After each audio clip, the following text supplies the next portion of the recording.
In this class, we really focus on what's going on in the colonies from about the 1750s and 1760s onward through the Revolution period.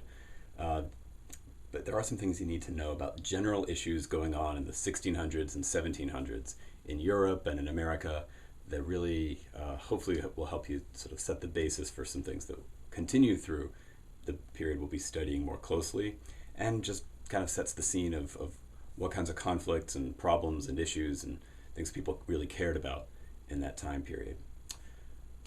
One of these is about religion, especially Catholics and Protestants. And these are two forms of Christianity. I'm not going to get really deep into the main difference between these. Again, you and your family might identify with one of these, and I'm not going to try to say one's better or one's worse. But certainly at that time period, there was a lot more Catholic versus Protestant conflict, definitely much more than is going on today.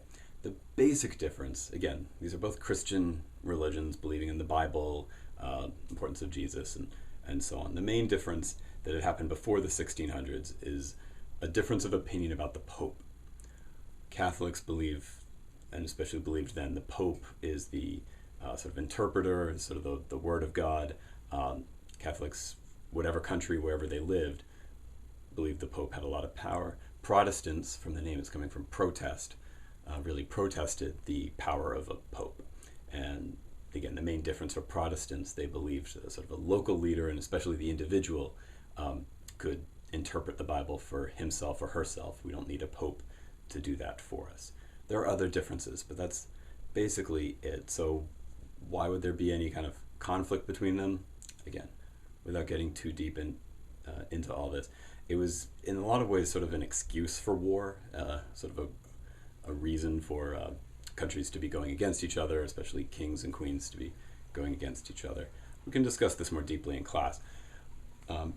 One thing to know about this, again, Spain, so Catholic nations including Spain, the Spanish Empire, France, and the empire that France was trying to set up.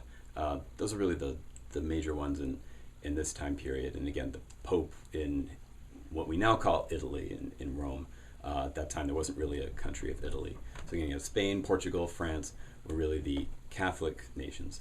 The Protestant nations, the main one was England, the English Empire, Netherlands, the Dutch sort of had an empire going on. In Germany, again, it wasn't really a country of Germany, but one reason is you had different areas of Germany, some Protestants, some Catholics really arguing and fighting it out together. And a lot of that conflict comes back over to the New World, comes over to North America. So basically that's your difference and your issue there. So just one more little thing. Catholics tend to be really united. Again, their Pope was their main leader. Protestants, there were different kinds of Protestants, different kinds of names that you're going to hear: Quaker, Baptist, Anglican, Methodist. We can get into another time. But what they all had in common is they disrespect the Pope. They just had different ways of kind of doing that. So Protestants are not all a unified group, and that will come up as we go on too. So Catholics and Protestants have broken apart, and then Protestants are also breaking into their own groups. That's what's going on religiously in Europe and in North America in the 16 to 1700s. So another thing that's going on, especially into the 1700s, is these Enlightenment ideas. The Enlightenment kind of period starts coming up versus sort of traditional regular kinds of ways that things had been getting done, like through medieval times of the 14, 15, 1600s. Again, this is a big kind of issue, but just to really boil it down, Enlightenment thinking becomes popular in Europe is really about science, the power of science and rationality, looking at natural observations of things in a way that in modern times we can probably understand a bit more, versus traditional kind of the, again, medieval, older kind of ways were much more religious based. Why does the sun rise? God did it. Enlightenment is more, why does the sun rise? Well, because the planets and the way that our solar system works.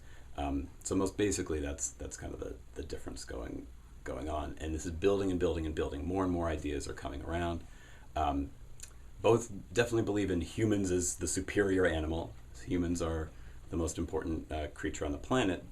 But the difference is the Enlightenment idea is more, it's because of our mind. It's because of things that we think and do as humans. Famous quotation from René Descartes of France, "I think, therefore I am," kind of summarizes that. Versus the more sort of conservative, traditional way of humans are great because God made us that way. And that's just the more simple kind of way to put it. Not about your mind, and maybe in some ways about your faith. So again, what you really have is sort of science versus religion going on, and different groups of people, different countries, different levels of people had different kinds of ways of connecting to those. And that really builds up to things we'll look at in the Revolution as well. But it had started before the American Revolution. One of these big issues is about the rich and the poor. The rich and the powerful wanting to keep their money, keep their power, and the poor, the powerless, trying to basically make a living, scrape by, and sometimes fight against the rich when they feel like they're being cheated or corrupted or they're being put in some kind of danger. This is not as new as some of the other issues going on in the 1700s. This probably goes way back, centuries, right? Way back into the ancient world kind of times. In 1700s, though, it's becoming more of an issue because, especially in Europe, folks are starting to run out of space. The rich have very large areas of land. The poor are getting squeezed into cities like London and Paris, into really lousy conditions. And again, the rich are trying to get richer, the poor are just trying to get by. This leads to a lot of richer folks moving to the New World to be able to have even bigger places, or because they're getting squeezed out too. And of course, the poor are seeing the New World, seeing North America as a way to get some land, get to spread out. This also comes up with a civil war in England that you probably don't hear much about in the middle of the 1600s.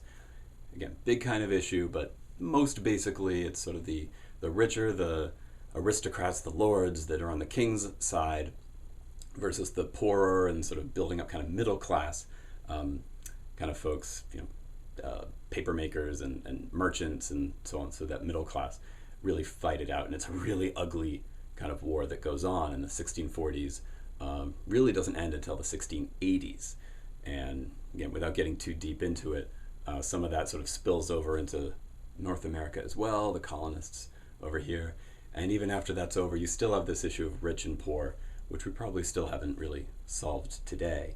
But that's something else to keep in mind, that this is a conflict that's been going on for centuries, really comes up in England in this Civil War. The poorer middle class folks basically end up winning that battle, but the rich still get to keep a lot of their stuff, except the king did lose his head. So then they replaced him with another king who kept his head. That's really summarizing the Civil War, but the main issue is more about the rich and poor issue, which is one of the many general issues going on leading up to the pre-American Revolution period.